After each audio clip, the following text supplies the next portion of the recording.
Tere kõigile, et ma ütlen kohe alguses, et kuigi ma siin esindan teadlasi, et ma ise ei pea ennast üldse mingiks spetsialistiks vääriselupaikade teemas. Ja püüan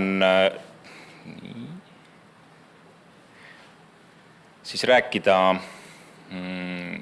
natukene sellest, mis teadusuuringuid on siis tehtud üleüldse vääriselupaikade kohta ja põhilised küsimused, et kellele vääriselupaik sobib ja kellele mitte, kuidas vääriselupaigad paigutavad kaitsealade süsteemi ja siis, et mida oleks veel vaja teada vääriselupaikadest. Ja siis teine osa, ma räägin ühest värskelt alganud projektist Eestis, RMK poolt toetatud. Aga alustaks hästi kaugelt. Et see on, vääriselupaigad võiksid olla üks osa säästvast metsandusest. Et kui me räägime sellest, et metsandus oleks selline, et seal oleksid kõik metsa eesmärgid täidetud, sealhulgas ka ökoloogiline, siis on väga oluline, et majandusmetsades säiliks ka vähemasti mingil määral elurikkus. Ja miks on oluline, on see, et kaitsealasid on vähe ja nad on killustunud. Eestis on nad ka noored,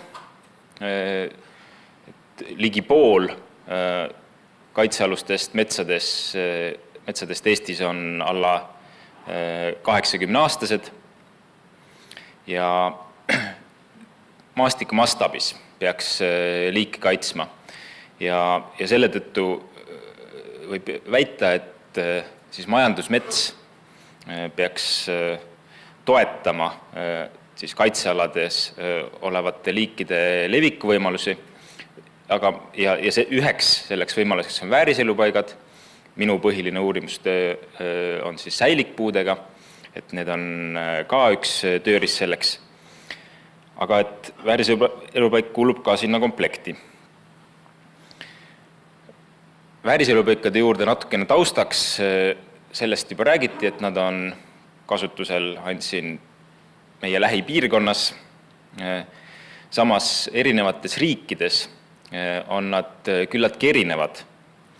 Et kui näiteks Soomes on vääriselupaigad märksa väiksemad kui teistes maades ja Rootsis on näiteks päris suured. Keskmine on ligi 5 hektarit. Ja rõhutaks veel, et sellist tüüpi majandusmetsas väikeste kaitsealade valimine on oluline siis sellistes maastikes, mis on ajalooliselt intensiivselt kasutatud, aga see on ajalises ja ruumilises mõttes olnud ebaühtlane. Siis on meil lootust, et on selliseid alasid, mida välja valida kaitstavateks aladeks, ehk siis antud juhul vääriselupaikadeks. Nüüd tulles uuringute juurde, kellele vääriselupaigad on vajalikud. Ja siin on nüüd siis tehtud üks metaanalüüs Soome ja Rootsi teadlaste poolt, kus on siis 2 joonist mul välja toodud.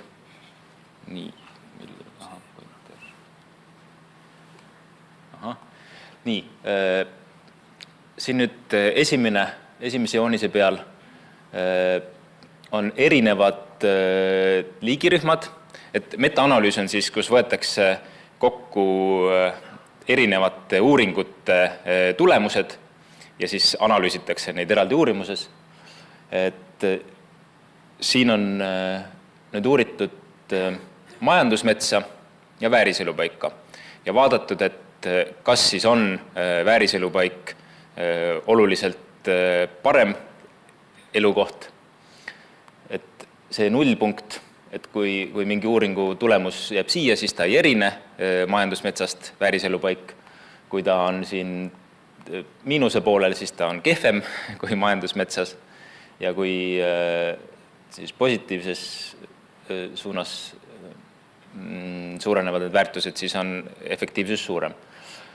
Nüüd, kui üldine liigirikkus on selgelt vääriselupaikades suurem, kui on majandusmetsas, siis liigiti see on, liigirühmati on see pisut erinev, et kui kõige rohkem saavad, kõige erinevamad on vääriselupaigad majandusmetsast soontaimede puhul, siis näiteks mardikate puhul see erinevus ei olegi oluline, kuigi pisut ta parem on.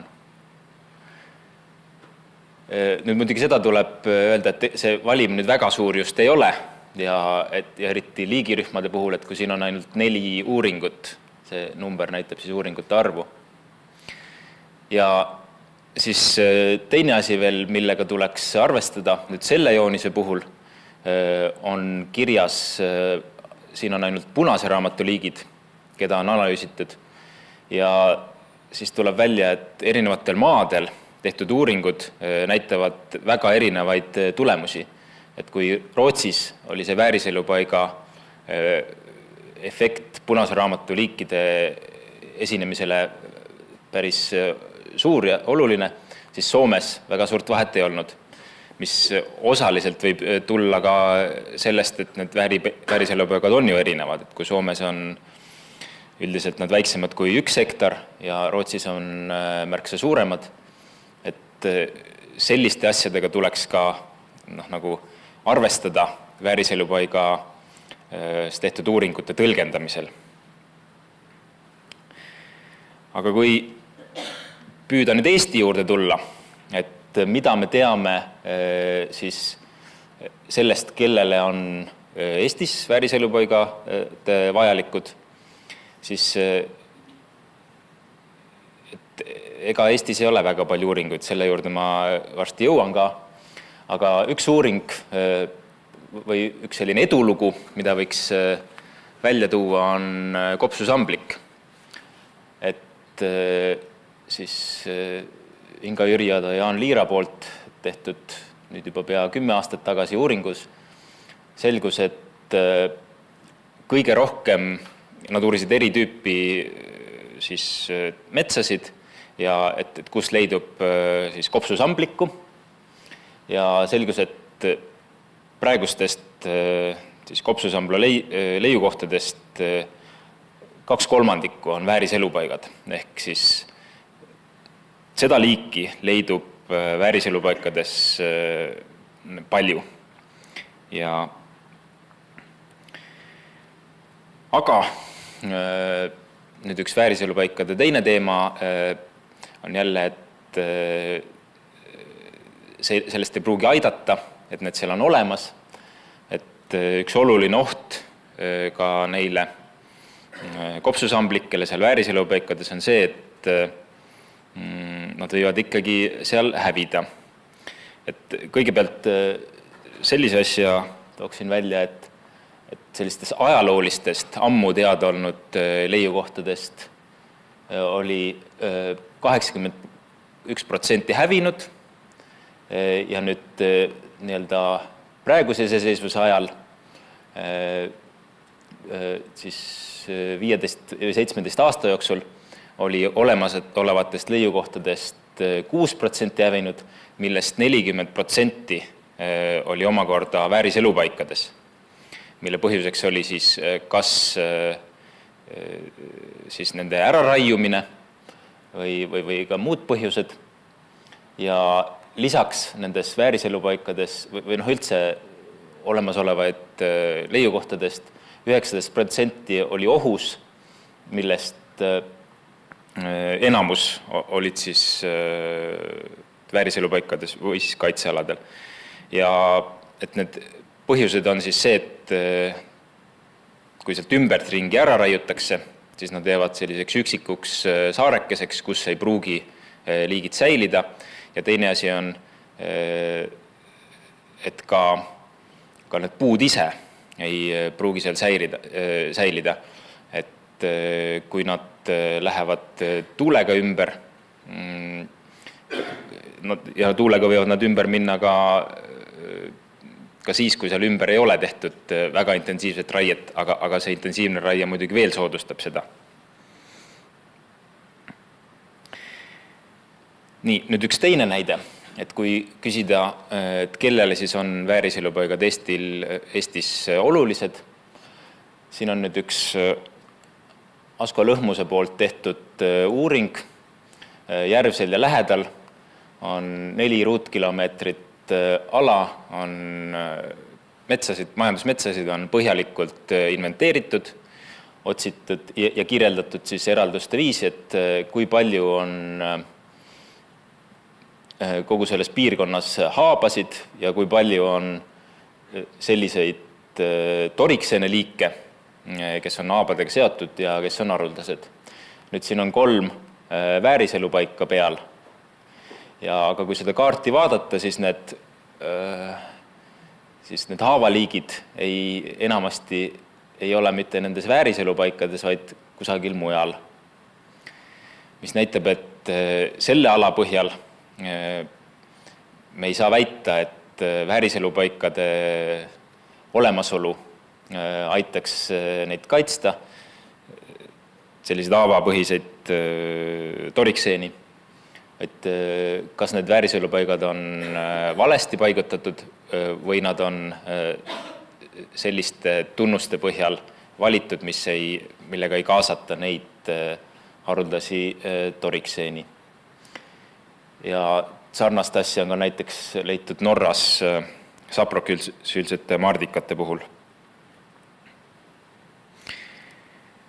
Nüüd üks oluline asi, millest on ka täna siin juba korduvalt räägitud ja mis väga paljudest uurimustest tuleb välja, et vääriselupaigad on üks osa kaitsealade süsteemist või komplektist. Et mitmeid uuringuid on sellest, et vääriselupaigad täiendavad muud tüüpi kaitsealasid. Et nad ei ole siis võib-olla sobilikud kõikide liikide jaoks, et näiteks aeglase levikuga liikide jaoks on olulisemad ikkagi suured kaitsealad, aga parema või keskmise levikuvõimega liikide jaoks on nad väga hea tööriist nende kaitsmiseks ja et mida siis nagu enamasti rõhutatakse, et nii seda vääriselupaikade valikut kui ka siis muude kaitsealade valikut, et seda peaks tegema maastiku tasemel, et tekitada selliseid võrgustikke. Ja Eestis me praeguseni vähemasti oleme lähenenud ikkagi alapõhiselt, et need võimalused on seni kõik alles ees. Aga et eesmärk peaks olema ikkagi efektiivselt kaitsta haruldasi liike ja et vääriselupaigad on üks hea võimalus ja ma arvan ka selline üsna kuluefektiivne võimalus, seepärast et nad valitakse väikesed alad, mis võiksid olla just haruldaste liikidele ja alternatiiv võtta siis väga suuri kaitsealasid on kindlasti kallim. Sellest looduskaitsealade võrgustiku moodustamisest veel üks artikkel, mis on siis Soomest mõni aeg tagasi tehtud, kus ka rõhutati, et vääriselupaigad on olulised sellest kaitseala võrgustiku süsteemis ja et kui hinnata nende väärtust elustikule, siis tulekski seda asja vaadata maastiku tasemel ja koos teiste kaitsealadega, et kui loota, et ainult vääriselupaikadega me kaitseme sellist haruldasemat metsaelustikku, siis see ilmselgelt ei ole võimalik, aga ta on komplektis koos muud tüüpi kaitsealadega. Üks huvitav hiljuti ilmunud töö on Lätist, kus uuriti vääriselupaikade ajalugu või millistes paikades vääriselupaigad siis asuvad. Et see on üks päris intensiivselt ajalooliselt majandatud piirkond, kus on samas praegusel hetkel vääriselupaikasid päris palju. Ja siis uuriti maastiku tasemel, et millised alad siis on vääriselupaikadeks kujunenud. Ja kui siin ka varasematest ettekannetest on läbi käinud, et eeskätt võiksid vääriselupaigad olla selliste liikidele sobivad, kes on põlisel metsamaal elanud ehk vajavad metsapidevust, siis sellest uuringust selgus, et ainult veerand siis nendest vääriselupaikadest asus sellistel aladel, kus oli rohkem kui 220 aastat olnud mets. Ja tervelt veerand nendest vääriselupaikadest asus maadel, mis 100 aastat või vähem kui 100 aastat tagasi ei olnud metsaga kaetud. Et see on iseenesest väga huvitav tulemus, mida muidugi peaks, mida nad ka seal töös rõhutasid, et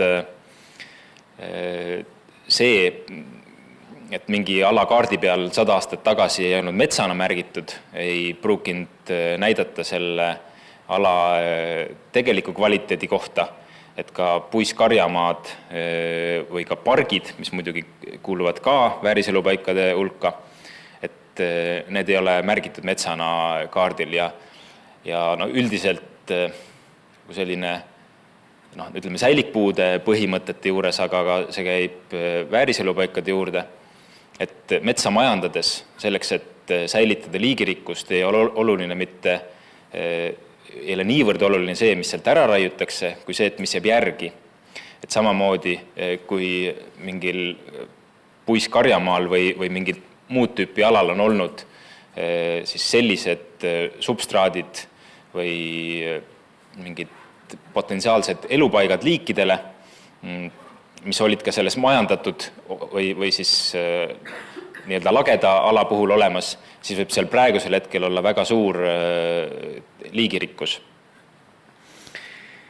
Ja siis siit ka üks joonis, kus siis on erinevate metsatüüpidel pandud kõigepealt nende jagunemine siis erinevates ajaloo gruppidesse ja siis, et milliseid metsasid on nende hulgast siis vastavad vääriselupaiga tingimustele. Ja siis kõige rohkem neid nii-öelda põlisel metsamaal olevaid alasid valiti või sobisid vääriselupaikadeks siis viljakates lodumetsades ja laialehiste metsade puistutes, et kuigi nende kogutagavara oli üsna väike võrreldes siis muude metsadega, siis nende vääriselupaikade osakaal seal oli suurem. Ja siis üks asi, mida nad välja tõid, et väga suur osa siis selliseid kiirekasvulisi pioneerpuulikke, kask ja haab, et päris palju vääriselupaika oli nendes, muidugi siit tuleb ka välja, et kõige rohkem ikkagi nendes vanades. Et see on huvitav, et kuidas nendes metsades on nii palju neid vääriselupaika, aga et sellist tüüpi maastiku tasemel analüüsi juures nad isegi seda ei analüüsinud, et ega need metsad ei ole ju puutumata metsad, et kui seal on tehtud lageraiet või muud tüüpi raiet ja nad on uuendanud siis pioneerpuuliikidega, et seda nagu nad selles analüüsis ei käsitlenud üldse. Aga üks järeldus, mis sellest tööst võiks veel tuua vääriselupaikade kohta, et kui nad tõid välja ka, et vähem kui 100 aastat tagasi metsat olnud aladele on kujunenud praeguseks perioodiks liigirikkad metsakooslused, et see võib toimuda ainult juhul, kui seal ümbruskonnas, nende töö oli siis selline maastiku tasemel analüüs, et kui seal ümbruskonnas on olnud selliseid metsafragmente, kus saab midagi sinna levida. Ja see on ka nii-öelda oluline argument tänase päeva vääriselupaikade siis tähtsuse rõhutamiseks, et selleks, et majandusmetsas tulevikus võiks olla potentsiaalseid veppi, peaks praegused need head elupaigad kindlasti säilitama, pluss siis kõiksugu muud kaitsealad. Serva mõju on siis selline kõige kriitilisem koht, mis vääriselupaiku puudutab, kuna vääriselupaigad on nii väikesed.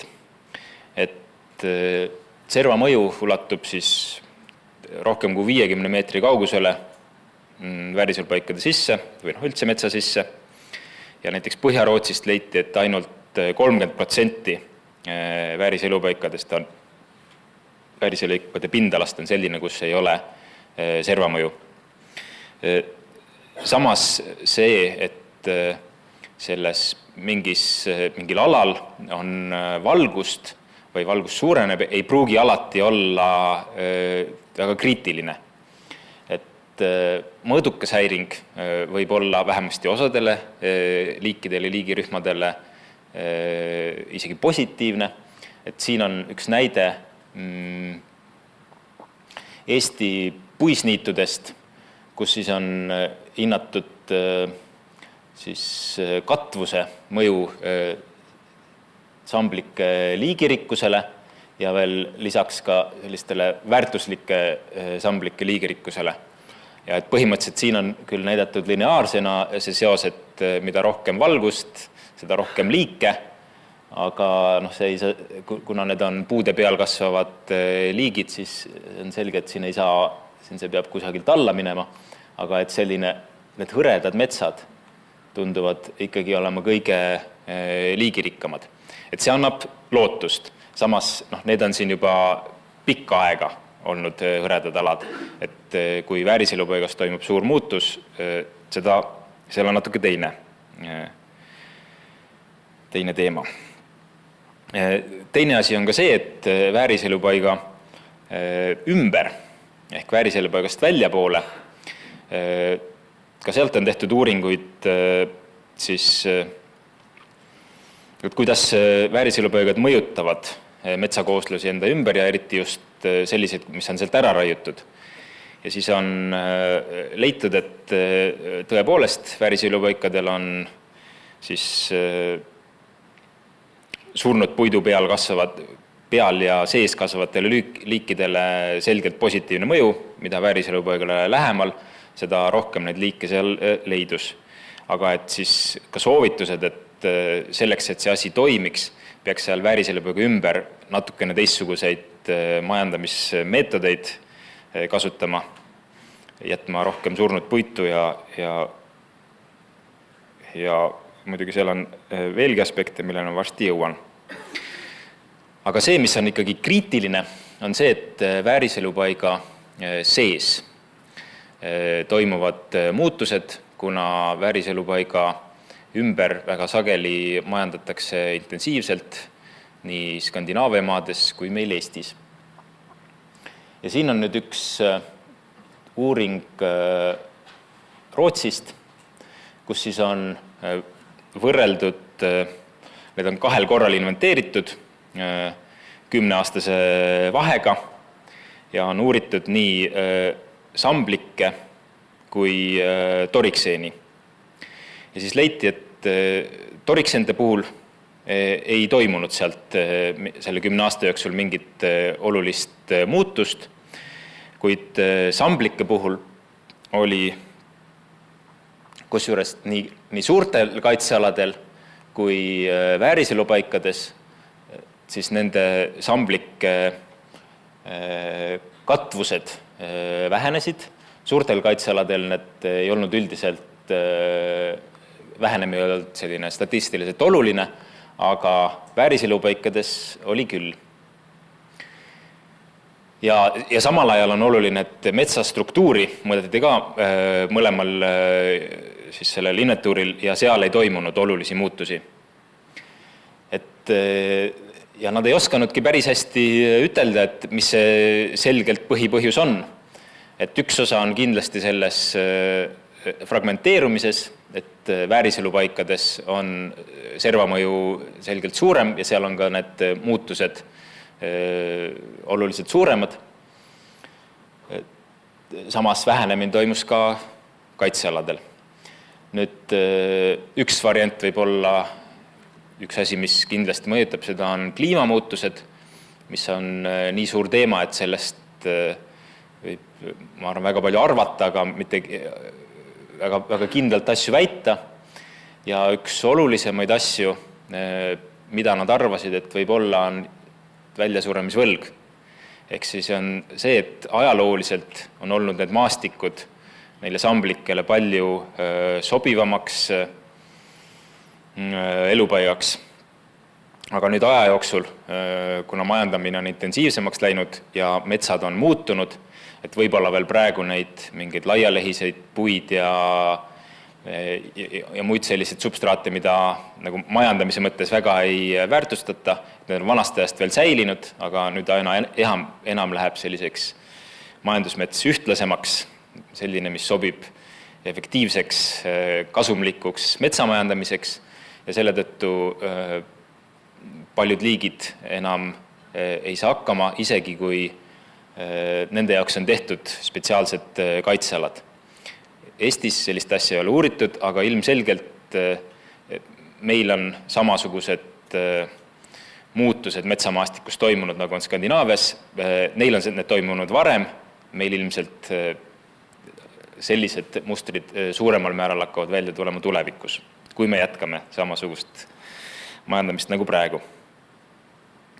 Ja siin on üks sarnane tulemus Soomest, kus uuriti siis sambliku populatsioone ja leiti, et samamoodi 10 aasta jooksul oli kadunud pool siis populatsioonidest, mis selles uuritud maastikus oli. Ja näiteks vääriselupaikades kadumistest oli pool seotud raie tagajärjel substraadi kadumisega ja ülejäänud siis lihtsalt looduslikel tingimustel, kas see tüügas, mille peal see elas, läks ümber või mingid muud tingimused. Nüüd kui Eesti juurde tulles, see metaanalüüs, millest ma alguses rääkisin, et seal olid uuringud tehtud ainult siis Skandinaavia maade kohta, Soome, Rootsi, Norra, sellepärast, et Baltimaade kohta ei olnud ühtegi võrdlevat uuringut, sellised, kus on võrreldud majandusmetsas ja vääriselupaigas elustikku. Nüüd Eestis ei ole tegelikult peaaegu üldse tehtud uuringuid vääriselupaikade efektiivsuse ja nende eesmärkide täitmise kohta.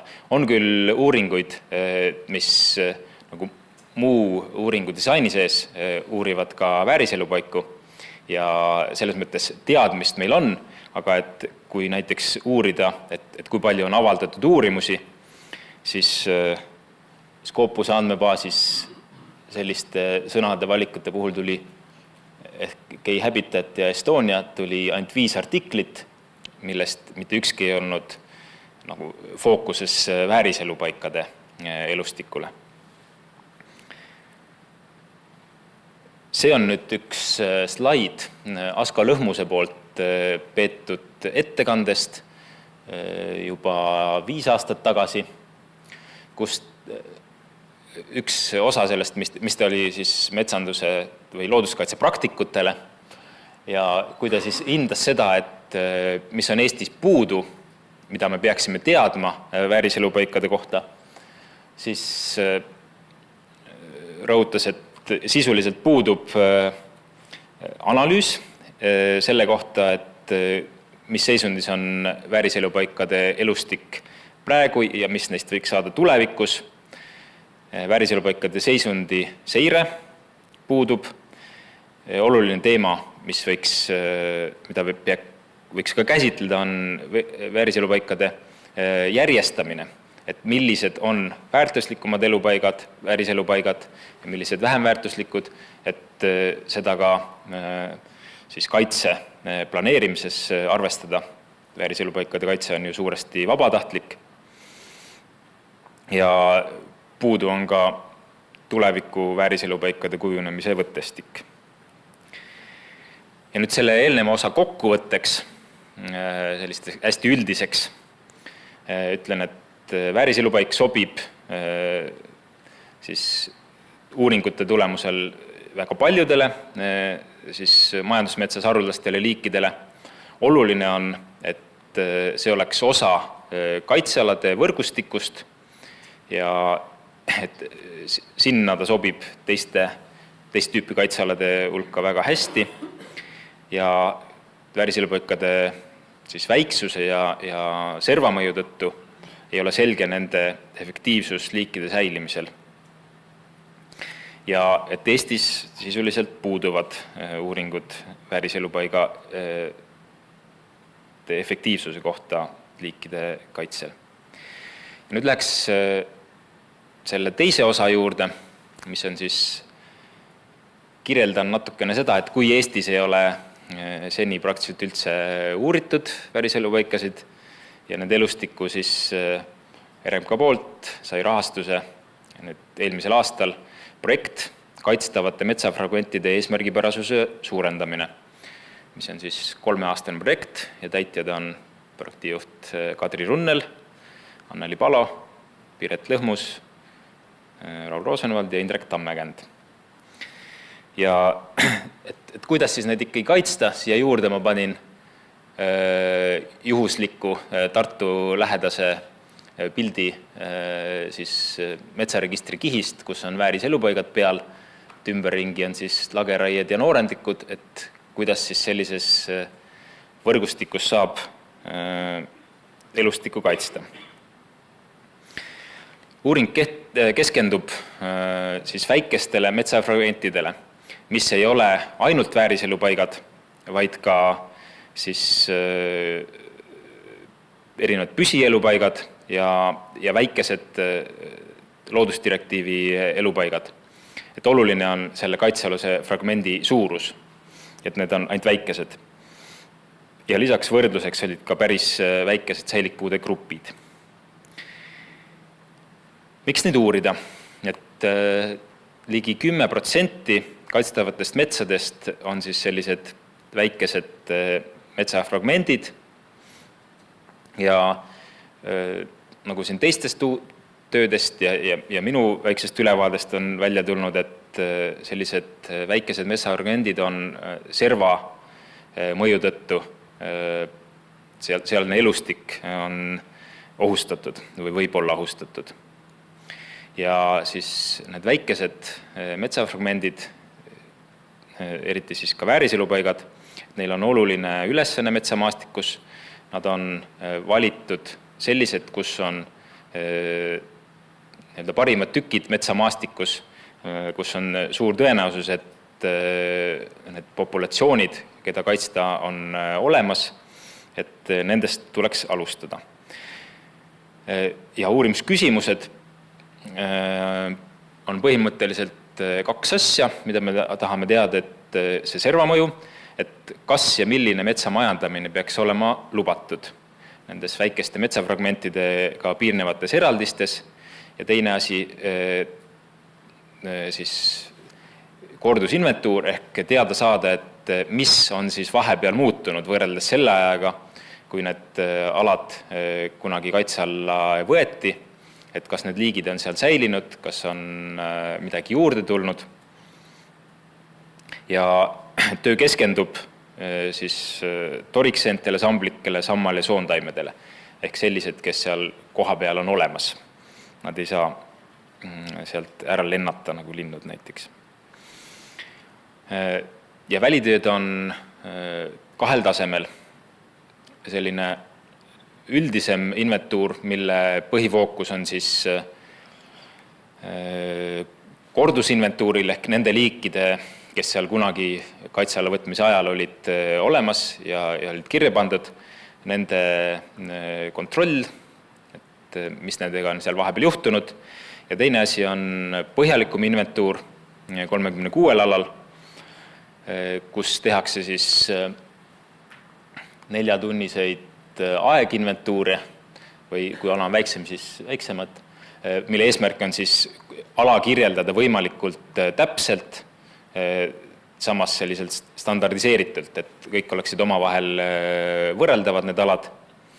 Lisaks toriksente puhul ka nende sente eoste tuvastamine õhust, eospüüdjate abil, ehk siis teada saada, et kes potentsiaalselt võiksid sellel alal kasvada või elada, kes saaksid sinna levida. Ja teine asi on kõdupuidust, siis molekulaarselt, ka selle õhus eospüüdjate pealt püütakse eosed ja molekulaarselt siis pärast hinnatakse, et mis liikide eosed seal siis on.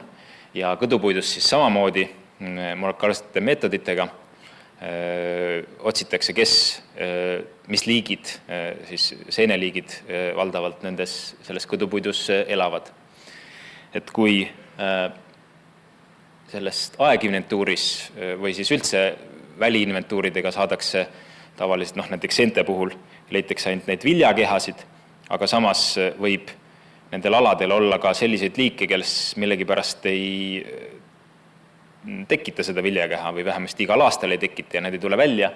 Et see komplekt peaks siis andma väga korraliku info selle kohta, kes seal alal võiksid potentsiaalselt ja tegelikult olla.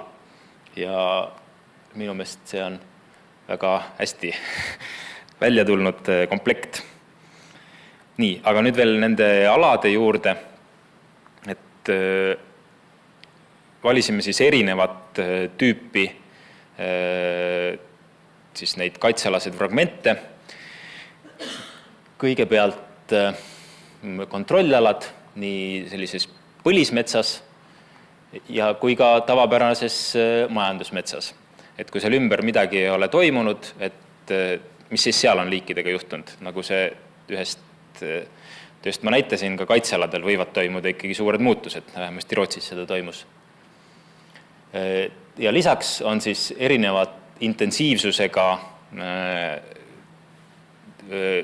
majandustegevus, mis on toimunud siis nende kaitstavate metsafragmentide ümber, on lageraie, nii väikese puhvriga kui ka ilma ja lisaks ka, kui on seal kaitstava metsafragmendi ümber tehtud leebemat raiet, ehk siis kas turbe või harvendusraiet. Ja lisaks siis ka need säilipugrupid, mis on juba varem kirjeldatud. Et iseenesest see projekt on üpris algusjärgus, seni käib alade valik üksnes ja siis suvel hakkavad ka välitööd. Aga hästi lühidalt sellest, et otsisime siis, tekitasime sellise kaardikihi, kus on võimalikult kõik olemasolev ajalooline taustainfo selliste väikeste metsafragmentide kohta, nii vääriselupaikade, siis varasemast inventoorist saadud andmed, kui ka erinevates interneti andmebaasides ja ka lihtsalt teadlaste inventuurialad, millest on teada, et neid võiks saada uuesti kontrollida. Ja sihtliikideks on sisuliselt kõik ohustatud ja kaitsealased siis need samblad, samblikud, seened ja soondaimed, ehk kokku ligi 950 liiki. Ja siin on nüüd üks näide sellest meie töövahendist, et see siin on üks siis väike kaitseala, kus on siis andmed erinevate liikide kohta, siis on üks kiht, mis on siis tehtud, et kui siis selle kaitseala ümber 50 meetri sest puhvris on mingi raietegevus toimunud või potentsiaalselt toimunud, see on metsateatiste põhjal tehtud. Ja siis jagame neid alasid gruppidesse, et edasi siis hakata nendega tegutsema. Tänan tähelepanu eest!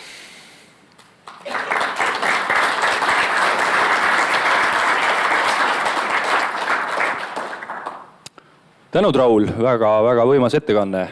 Saame küsida ühe kiire küsimuse. Kas selle uuringu tulemusena mõnda teadusartiklit ka plaanite või on seal seda materjali või jääb see siseraportiks?